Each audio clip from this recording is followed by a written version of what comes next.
Hoy comentábamos en el pase, en realidad el tema lo trajo Heller, que hoy es el Día del Empresario Nacional.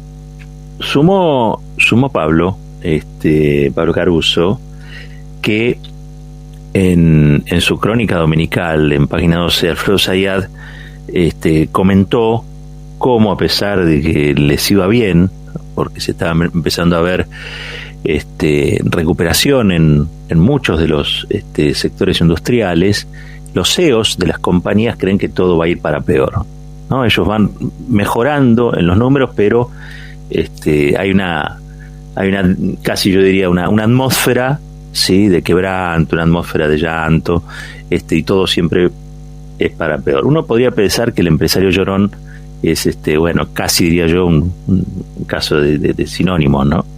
Pero es probable que algunos lagrimeen y que eso eleve su tasa de rentabilidad. O sea, que llorar sea parte del negocio. Si no lloran. Pero hubo otros empresarios que no lloraron, que lucharon. Y Carlos trajo a Helvar, José Ber Helvar. ¿Por qué? Porque precisamente, en instancia suya, hoy se celebra el Día del Empresario Nacional en una fecha que es muy sentida, porque es una fecha que alude precisamente a quien fuera el fundador de la Confederación General Económica, además de un militante comunista y un socio no demasiado público a veces, pero creo que después se termina, un socio de Perón y de las políticas peronistas. Quizá pocos lo recuerden, porque la historia acá está tan mal contada, pero en el año 1955, con el golpe de la fusiladora, la Confederación General Económica, la CGE, fue proscripta.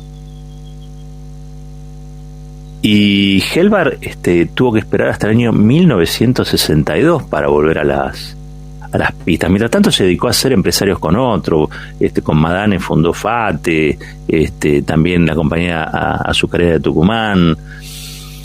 Él venía huyendo del antisemitismo europeo, llegó aquí a la Argentina y siempre militó por un tipo de economía. Conocía el mercado. Esto es como siempre cuenta aquí Restivo con nosotros, ¿no? A los chinos le van a hablar de economía de mercado cuando vienen haciendo comercio desde que nacieron, digamos, ¿no? No existe una economía hoy que tenga tanta historia, ¿no? Tanta tradición en materia del intercambio de mercancías como la China, ¿no? Y sin embargo se la plantea muchas veces como un antagónico de mercado o de economía de mercado. En este caso, lo que yo quisiera rescatar es que Helvar había empezado vendiendo camisas, telas, era un comerciante que de a poco se fue convirtiendo en un empresario, pero siempre tuvo una vocación a gremializar, digamos, y a organizar a sus pares. Él tenía una obsesión, y es que la economía no la manejan los números, la economía no la maneja el mercado, la economía la maneja la política. Estoy haciendo un resumen, por supuesto muy apretado, no tengo preparado todo lo que estoy diciendo, pero sí me pareció que a veces en el fragor de las noticias que nosotros damos, que nosotros comentamos, quizá se pierdan algunos asuntos que son esenciales, ¿no? ¿Por qué un día como hoy, que es el Día del Empresario Nacional, Helvar no ocupa espacios en su evocación, la evocación de su figura, de su obra, y sí, sin embargo, aparecen empresarios que están siempre vaticinando que la Argentina va camino a ser guatepeor, ¿no? Yo no recuerdo un momento, salvo los momentos neoliberales en el país, con Menem primero y con Macri después, de ver empresarios militantes de un proyecto de país. Helvar fue el militante de un proyecto de país. Tal es así que en la década del 70, como había intentado allá por fines de los 40, principios de los 50 del siglo pasado, esa alianza que tenía con Perón y con sus políticas lo llevó a ser la pata empresaria de lo que se denominó el pacto social. Estaba la CGT, estaba la CGE, estaba el Estado y el gobierno allí en una misma mesa, ordenando políticamente la economía. ordenando políticamente la economía. No era la mesa de la mercadotecnia neoliberal, era la mesa del país, en diálogo franco entre los que producen y los que ganan dinero, en una misma mesa tratando de tener objetivos comunes. Ese año bajó la inflación, la verdad que hubo un montón de progresos. En el año 74 muere Perón y desgraciadamente eso empieza a temblar y a sucumbir, producto no solamente de las tensiones, me parece que era producto de que ese programa para el desarrollo nacional, porque al fin de cuentas era eso, estaba empezando a mostrar su eficacia, pero esa eficacia colisionaba con ciertos privilegios y grupos conservadores que son los que alimentaron finalmente el golpe de Estado, ¿no? Del golpe cívico-militar del 76, el golpe cívico-militar y clerical. Siempre Tati Almeida me corrige con eso. Y me parece que hay que revisitar a la figura de Helvar, porque entre otras cosas esa figura nos permite hablar de otro modo de organizar la economía, de otro modo de actuar de las dirigencias, donde todas se hacían un poco cargo, no del interés sectorial puramente, sino todas se hacían un poco cargo de eso que teníamos en común, que es la nación. Entonces, esta alianza entre un peronista, fundador del peronismo, y de un comunista hecho de abajo como Helvar, creo que debería ser más de una vez revisionada, porque precisamente la ausencia hoy en las páginas, en las coberturas de este personaje, es parte de la distancia que tenemos a la solución de los problemas generales, ¿no? Cuando Cristina presenta Sinceramente, mencionó el pacto social, lo mencionó a Helvar, y está muy bien que alguien lo haga, y está muy bien que sea Cristina además, porque aparte es coherente con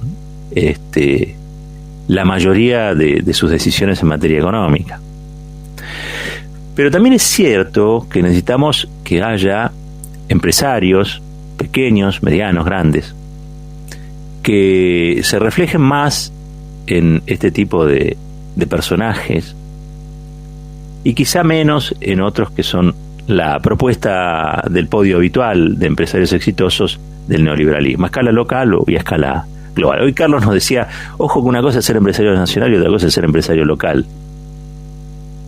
Como no lo quería interrumpir, dije, claro, porque un empresario local es Héctor Manieto, pero los impuestos los pagan Delaware, los pocos impuestos que quiere pagar en Estados Unidos. Entonces una cosa es ser empresario local, otra cosa es ser empresario nacional. En algún momento Clarín fue el diario del desarrollismo argentino. De hecho, fue un diario fundado por el frigerismo y el frondicismo para acompañar las políticas desarrollistas, que era una suerte de generar una inserción en la economía distinta, con algunos vestigios de peronismo, si se quiere, en materia social, pero con la proscripción vigente. Y por el otro lado, ver de encontrarle una vuelta a la economía argentina y cómo se insertaba en el capitalismo de entonces. Para eso Frondizi y Frigerio hicieron entre otras cosas, colonizar Clarín o comprar Clarín o controlar su línea editorial durante muchos años. Y también, bueno, todo lo que tuvo que ver con Laica o Libre, ¿no? Porque Frondizi y Frigerio suman a la Iglesia en materia de batalla cultural, a la Iglesia, a esa transformación. Y ahí se produce una crisis grande, importante, ¿no? Con los sectores más liberales, más marxistas incluso, que acompañaban esa experiencia. Muchos todavía soñaban, después eso corporizan otro, con generar una especie de peronismo sin Perón o cosas por el estilo. Es muy interesante ese pasaje de la historia argentina, porque Frondizi y Frigerio eran dos pensantes, dos tipos que pensaban mucho, eran estadistas de verdad. Después uno terminó en la secta Moon, porque la Argentina es ese lugar donde uno arranca por un lado y sale por el otro y nunca terminan de generar sorpresa, ¿no?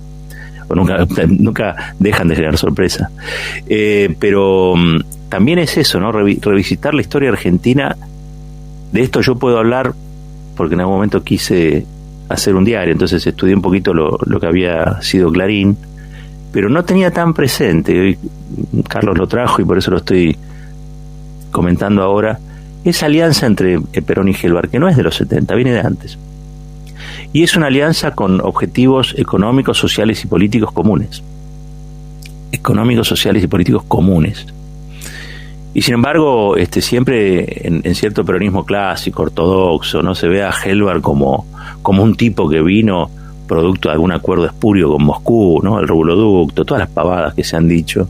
Esto venía de mucho antes, muchachos, y venía, aparte, era una alianza para desarrollar el capitalismo nacional y sobre todo su industria, que es la que genera trabajo. Argentina tenía, y ustedes lo saben, muy buenos índices en materia de intercambio comercial, pero tenía muy malos índices en materia social, hasta que llegó el peronismo. Y el desarrollo de la industria fue una obsesión de Perón, pero como vemos, no solamente de Perón.